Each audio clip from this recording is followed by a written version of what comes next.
Hi, dear student. This is Divakar from YouTube DV Teaching Portal. You are welcome.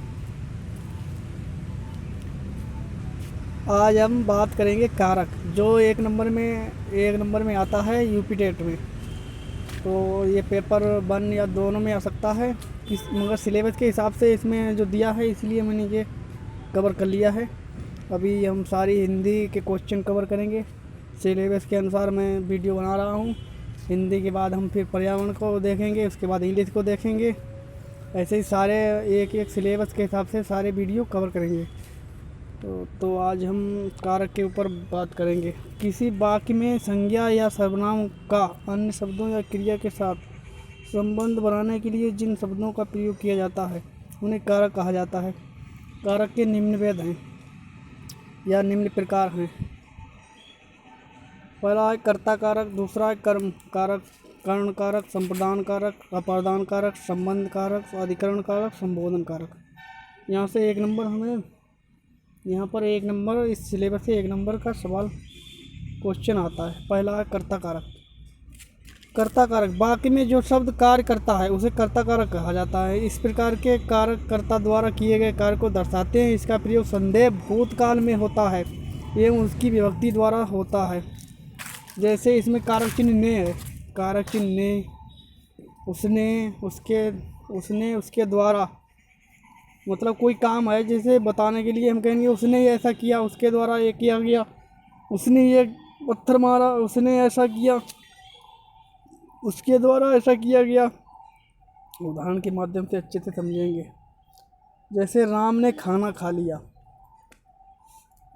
Ram ने क्या किया? खाना खाने का कार्य किया। बता रहा है कर्ता ने किया, मतलब कर्ता कौन है? राम है। राम ने खाना खा लिया तो राम कौन? धीरज ने अपना काम कर लिया। वैशाली ने यह कहा था, माताजी ने कुत्ते पाले हैं। ये क्रिया हो रही है ना। वैशाली ने कहा था, वैशाली ने। ट्रेन से तुमने क्या किया? ट्रेन ने रफ्तार पकड़ ली। तुमने क्या किया? माताजी ने कुत्ते पाले। वैशाली ने कहा था, धीरज ने अपना।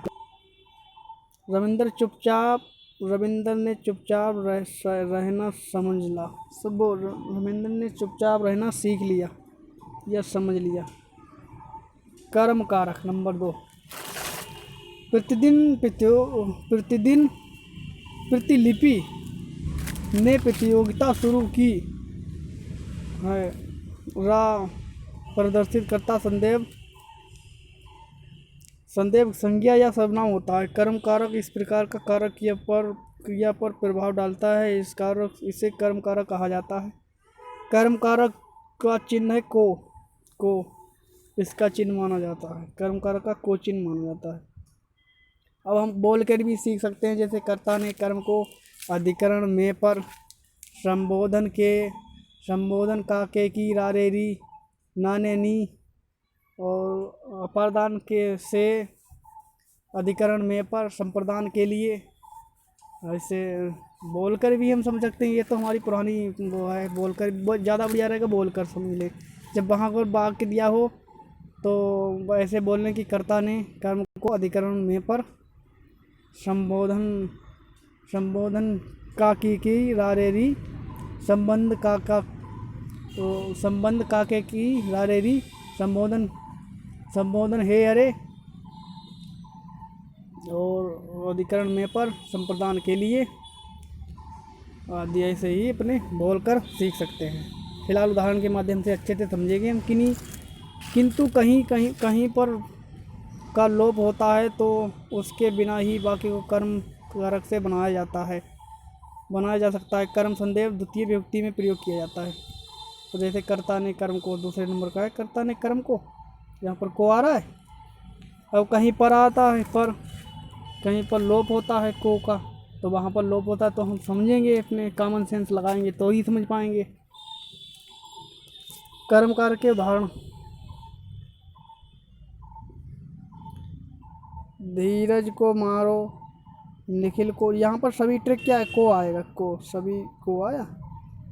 धीरज को मारो, निखिलेश को, ये दो। राम ने सुग्रीव को राजगद्दी दिलवाई, जामबंद हनुमान को कुछ याद दिला रहे थे। यहाँ पर जामबंद है, को नहीं लिखा है, जो जामबंद को है ना, जामबंद को हनुमान, वो जामबंद हनुमान को, यहाँ पर को आया, ये क्या है को। जामबंद ने हनुमान को कुछ याद दिला रहे थे। सुमन कानपुर जा रही है। यहाँ यहाँ का लोप हो रहा है, तो यहाँ पर हम अपने कॉमन सेंस लगा सकते हैं कि सुमन कानपुर को जा रही है। कानपुर को हम यहाँ पर लगा सकते हैं सेंस, यानी को है ना, को कानपुर को जा रही है। अब इसमें लोप हो रहा है ना, मतलब दिखा नहीं रहा है, छिपा हुआ है, तो हमें अपने कॉमन सेंस से समझना होगा। मगर कारक तो कर्म कारक ही है। नंबर 3, कर्ण कारक। कर्ण कारक क्रिया करवाने के साधन को कहा जाता है। अब यहाँ पर कर्ता ने कर्म को कर्ण से आएगा, यहाँ पर से, यहाँ पर देखना सभी वाक्य में से आएगा, से या के द्वारा। कह रहा कारक क्रिया करवाने के साधन को, क्रिया जब करवाएंगे हमने उससे करवाया, के द्वारा हुआ। जैसे एक्टिव पैसिव वॉइस में, जैसे एक्टिव वॉइस में खुद ही करिया, और पैसिव वॉइस में द्वारा वाई के साथ लग के आ रहा, वाई के द्वारा। उसी प्रकार इसमें के द्वारा से, ये दोनों शब्द हैं। जैसे नीता खिलौने से खेल रही है तो से आया, या खिलौनों के द्वारा खेल रही है, यहाँ पर को देखा जाए। यहाँ पर नीता करता है और एवं खेलना क्रिया है, लेकिन खिलौना क्रिया को क्रियाबंद कराने वाला कारक है। खिलौने के द्वारा खेल रही है, तो यहाँ पर क्रिया करवन को कारक कराने का एक कराने वाला कारक है। इसी तरह खिलौने से के माध्यम से क्रियाबंद किया, इसी कारण से कर्ण कारक है। अब यहाँ पर कर्ण कारक के कुछ वाक्य उदाहरण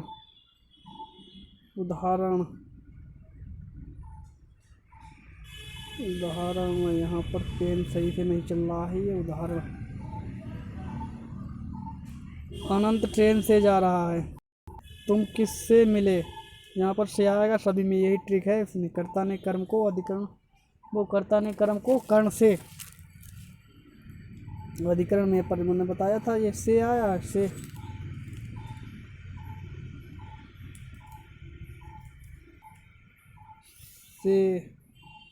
अनंत ट्रेन से। तुम किससे, यहाँ पर है कौन से, पाकिस्तान से। राधा को कृष्ण से प्रेम, यह कलम किससे, यहाँ पर से आया सभी ट्रिक बताया। ट्रेन से जा रही है। तुम किससे मिले,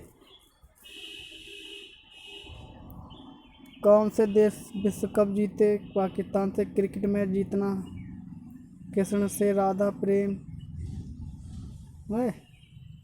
और यहाँ पर है मैं कलम से लिख रहा हूँ, से आया। बाबा कुल्हड़ से चाय पीते हैं, सभी में से आया। अब यहाँ पर इसे किसी वाक्य में क्रिया को क्रियान्वित करने वाला व्यक्ति अथवा तत्व कर्ता कहलाता है। लेकिन यह वह जिस व्यक्ति, वस्तु या अथवा तत्व के लिए ऐसा करता है तो उसे संप्रदान कारक कहा जाता है। यहाँ पर संप्रदान कारक तीसरा, चौथा नंबर। संप्रदान मैंने बताया था, संप्रदान के लिए मतलब किसी चीज़ को सौंपें। अब जैसे मैं सूर्य को प्रणाम करता हूँ, तो इसमें संप्रदान कारक भाई के लिए या को, एक ही बात आ रही है। मैंने उसके लिए मतलब कोई चीज़ दी, मतलब मैंने उसके लिए 2 किलो चीनी दी, तो उसके लिए संप्रदान मतलब उसे सौंपी। तो ऐसे ही धीरज के लिए खाना लाओ, मतलब खाना उसे दिया गया ना, सौंपा गया। तो इसमें के लिए सभी में आएगा, के लिए ये इसकी ट्रिक है। धीरज के लिए खाना लाओ, ट्रेन के लिए पटरी बन रही है, वो दुबई के लिए खाना हो गया, वो रवाना हो गया। उत्तरा के लिए पुस्तक लाइए, भूखे के लिए भोजन बनाओ, सर्दी से बचने के लिए रजाई ले आओ। यहाँ पर ये सभी एग्जाम्पल हैं। एग्जाम्पल किसके हैं, संप्रदान कारक के। अपारदान कारक, अपादान लिखे हो या अपारदान होता है यहाँ पर, गलत मिस्टेक है, प्रिंटिंग मिस्टेक। अपारदान होता है, अपादान नहीं होता है यहाँ पर।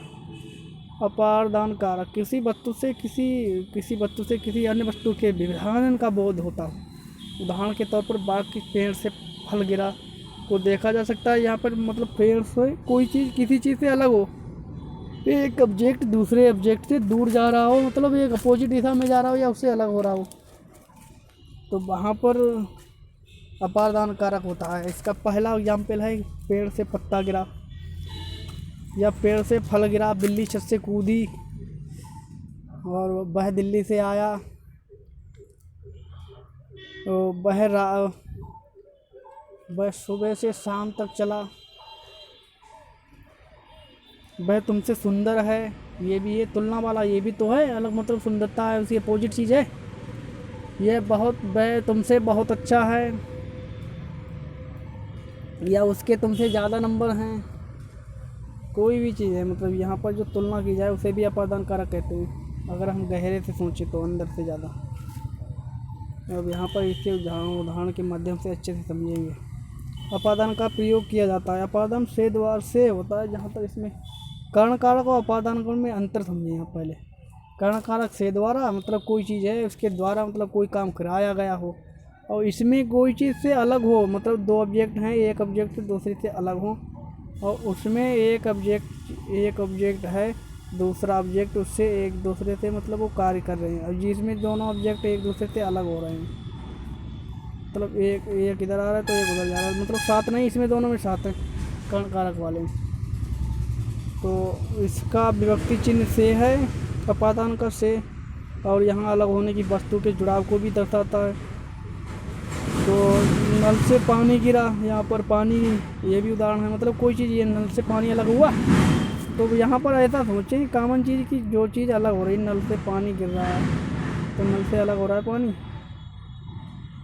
तो नल से पानी गिरा, मेरा घर वहाँ से दूर है, यहाँ पर बता रहा है दूर है, तुलना कर रहा है यहाँ पर, मेरा घर वाहन से दूर है, बादलों से बारिश हो रही है, यहाँ पर बादलों से पानी अलग हो रहा है, तो यहाँ पर अलग होने की बात हो रही है।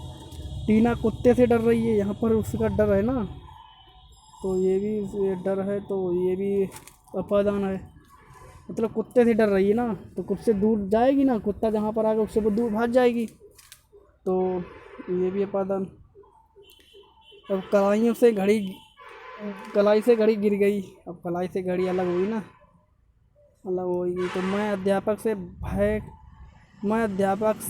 भय खाता हूँ, अब मैं अध्यापक से डरता हूँ, तो मैं इससे दूर रहूँगा ना, छुपूँगा, कहीं मुझसे कुछ पूछने ना लगे, कहीं कुछ सवाल करने लगे। तो ये एकदम उदाहरण थे अपादान कारक। अब संबंधवाचक कारक, मतलब संबंध कारक काके की रारेरी मैंने बताया था। और संबंध मतलब दूसरे से किसी का, कोई चीज़ का किसी से संबंध, कोई एक व्यक्ति का दूसरे व्यक्ति से, या किसी व्यक्ति का किसी वस्तु से संबंध, या किसी व्यक्ति का किसी व्यक्ति से संबंध, मतलब इसमें संबंध की बात होगी। एक ऑब्जेक्ट दूसरे ऑब्जेक्ट का दोनों के संबंध के बारे में इसकी बात होगी, तो सीधा हिसाब है इसका, सीधा मतलब संबंध कारक, संबंध मतलब संबंध में वाली बात होगी जब संबंध कारक लिखा है। तो संबंध कारक संज्ञा सर्वनाम से संबंधित दर्शाने के लिए बता रहा है, तो प्रयोग किया जाता है। संबंध कारक का प्रयोग चिन्ह दो तत्व है, तो बता रहा है दो तत्व, मैंने बताया दो ऑब्जेक्ट या दो वस्तु या दो व्यक्ति, तो वस्तु अथवा व्यक्ति के मध्य के संबंध को दर्शाना। इसके विभक्ति चिन्ह कार्य कई सारे हैं, जैसे रारेरी काके की, बा रारेरी काके की, ये इसके पहचान के चिन्ह हैं। एक मिनट, हम से ये बा री रा रे के काकी के रारी रे। नेक्स्ट उदाहरण, इसका का रा जहाँ संज्ञा लिंग या वचन के द्वारा किसी व्यक्ति को बदला जा सकता है संबंध कारक से वाक्य। अब संबंधवाचक वाक्य के वो संबंध कारक के उदाहरण, यहाँ पर कानपुर अलग कर दिया, शिवम का घर है, यहाँ पर शिवम का घर और कानपुर जो है इसका संबंध बता रहा है। वह मेरा पुत्र है। यहाँ पर उसका संबंध बताया है, माता का और पुत्र का संबंध यहाँ पर दिखा रहा है। यहाँ पर भी संबंध मेरा पुत्र है, उसके सिर में दर्द है, ये भी इसका संबंध है सिर से, उसके सिर में दर्द है, उसके सिर में दर्द है। अब उसके आया यहाँ पर उस तो उसी में आया। अब आप सोचेंगे कि अलग से क्यों नहीं आया, तो उसके ना तो उसी में एक ही में तो है, तो अलग थोड़ी लिखेंगे उसके। ट्रेन की रफ्तार यहाँ पर है, काके की राजेरी। ट्रेन की रफ्तार बहुत तेज़ थी, ट्रेन की रफ्तार बहुत तेज़ थी। हिंदी का कवि है, जो हिंदी का कवि है, कवि और हिंदी की संबंध बता रहा है, कवि का और उसके हिंदी का संबंध है। बस सुरेश की कलम है, यहाँ पर कलम और सुरेश का संबंध बता रहा है। माही का बल्ला है, माही का और बल्ले के संबंध बता रहा है। खेतों के मालिक आ रहे हैं, अब खेतों के मालिक और खेत की संबंध बात बता रहा है। राजस्थान की राजधानी जयपुर है, अब राजस्थान और जयपुर के संबंध बता रहा है। वह सुनीता की मौसी, यहाँ पर मौसी सुनीता और उसकी मौसी का संबंध दिखा। अधिकरण कारक इसमें मैं पर होता है, जहाँ तक है मैं पर, जैसे बिल्ली, जैसे एपिथेट में आया था कि चिड़िया घोंसले में है, तो मैं पर अधिकरण कारक था। यहाँ पर देखें, वाक्य में जिस शब्द द्वारा कर्ता के आधार पर बोध हो वह अधिकरण कारक कहलाता है। उदाहरण के तौर पर वाक्य में घर में रहता हूँ, मैं घर में रहता हूँ को देखा जा सकता है। यहाँ पर मैं करता हूँ, मैं करता है, रहना क्रिया है, मैं करता है, मतलब मैं रहता हूँ ना, मैं कार्य करने का काम करता तो हूँ, तो मैं करता हूँ। क्या काम करता हूँ? घर में रहने का, मतलब तो रहना क्रिया है, इससे घर में कर्ता का अधिकार है। तो एक मिनट, ये फ़ोन ऑफ कर दूँ मैं, तो परेशान होंगे। तो रहना क्रिया है एवं घर में कर्ता का आधार, इसी कारण से इसे इस तरह का प्रयोग किया जाता है। अधिकरण कारक का विभक्ति चिन्ह में है। अब यहाँ पर भी ये नहीं दिखाया नहीं गया, मगर मैं बता रहा हूँ तुम्हें अलग से, में है। अधिकरण कारक से बने वाक्य हैं। अब उदाहरण यहाँ पर देखिए, निकलेश ने कलम बैग में रखी, अब उसका अधिकार है तभी तो उसने रखी।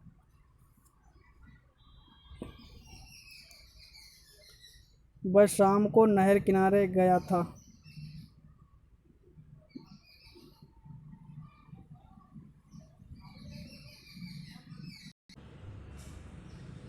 तो वह शाम को नहर किनारे गया था। यहाँ पर निकलेश ने कलम बैग में रख ली। अब यहाँ पर दूसरा बता रहा है कि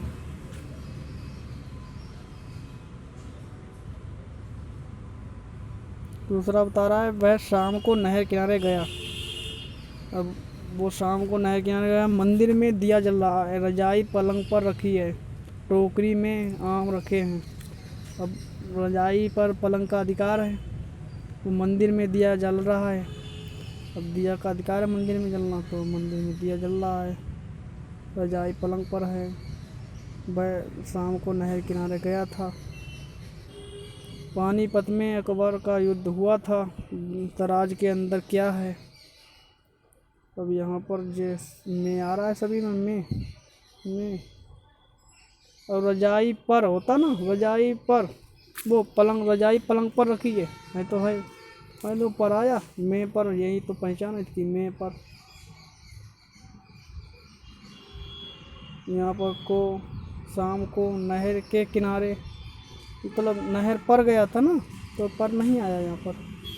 और निकलेश ने कलम बैग में रखी, ये तो सही है, मैं आया यहाँ पर भी मैं है, यहाँ पर भी पर है, ये कारक चिन्ह है अधिकरण के, यहाँ पर भी मैं। दरवाजे के अंदर क्या रखा, यानी दरवाजे के अंदर, दराज में होता ना, में, अब मैं यहाँ पर छुपा हुआ है, तो कॉमन सेंस लगा सकते हैं आप। अब संबोधन कारक 8 नंबर, संबोधन कारक प्रयोग किसी को संबोधित करने के लिए किया जाता है। यह अक्सर चेतावनी देने, पुकारने, हटाने के लिए प्रयोग किया जाता है। इसका विभक्ति चिन्ह एक्सक्लेमेटरी चिन्ह की मात्रा को माना जाता है। संबोधन करने से बने वाक्य और संबोधन वाक्य को उदाहरण। हे किसानों, लड़ो अपने हक के लिए। अरे सुनो, यहाँ पर उसा ऐसा ही है जैसे वो विस्मयादि बोधक वो वाक्य है, इसी तरह है इसमें। तो यहाँ पर पहला है कि हे किसानों, लड़ो अपने हक के लिए। हे अरे, मैंने बताया हे अरे, ये अरे ये चिन्ह है पहचान। हे अरे जी, श्रीमती जी, सुनिए भैया। यहाँ पर माता जी, यहाँ पर जी भी है उसका संबोधन का।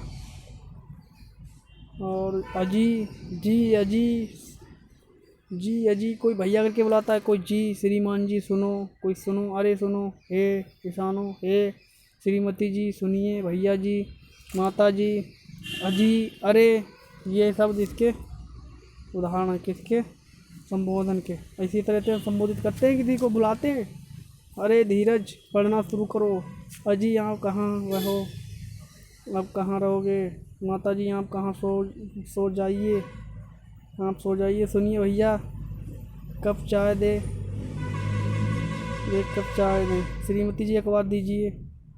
ये संबोधित करते हैं ऐसे करके। माता जी आप वहाँ सो जाइए, भैया जी सुनिए कप चाय दीजिए, श्रीमती जी अखबार दीजिए, अरे सुनो यहाँ चलो, ये किसानों अपने हक के लिए लड़ो। विभक्ति चिन्ह कारक की पहचान निम्नलिखित हैं। अब देखो कारक या विभक्ति यहाँ पर नीचे सारणी दी हैं, आप ध्यान अपने इसको स्क्रीनशॉट लेकर या वीडियो पॉज करके अपने लिख सकते हैं या ध्यान कर सकते हैं। अगर एक बार में नहीं समझा तो कई बार वीडियो देखकर आप इसे समझ सकते हैं। जैसे कर्ता ने, जो मैंने बताया था कर्ता ने, प्रथम विभक्ति कर्ता ने कर्म को कर्ण से द्वारा, और उसके बाद संप्रदान के लिए चतुर्थी अपादान से अलग होना, पहले वो बताया अलग होना, से अलग होना व्याकरण। और उसमें जो है के द्वारा, से द्वारा, कोई मतलब ये मैंने बताया था दो अंतर है उसमें कोई चीज़ अलग हो रही है, इसमें दोनों मतलब इसमें अलग हो रही है अपादान में, और उसमें एक साथ में हो रही है, मतलब एक दूसरे से सपोर्ट करके उसमें दो ऑब्जेक्ट शामिल हो रहे हैं, इसमें अलग हो रहे हैं, यही अंतर है। यहाँ पर अपादान से द्वारा संबोधन को काके की रारेरी, और दूसरा है काके की रारेरी संबंध। नेक्स्ट है अधिकरण में पर, आया में पर संबोधन हे अरे जी, अभी बताया ऊपर जी अभी है, जी भैया जी अरे हे यहाँ पर बताया था। और आप ये नेक्स्ट उदाहरण ये है, आप देख लें, ये हे अरे श्रीमती जी, हे अरे जी भैया जी, ये ऐसे अरे यहाँ पर ये पहचान है, अरे भैया जी, हे अरे अजी, ये इसकी पहचान। और इस वाक्य की एक भी पहचान ये है कि ये इसमें ये चिन्ह रहेगा एक्सक्लेमेटरी चिन्ह, विस्मयादि बोधक। यदि आपको वीडियो अच्छा लगे तो इसे अपने दोस्तों के साथ शेयर करें और उसको बेल आइकन दबाएं, हमारे चैनल को सब्सक्राइब करें अभी नए हों तो। राधे राधे, आप खुश रहें, अपनी पढ़ाई करते रहें, धन्यवाद।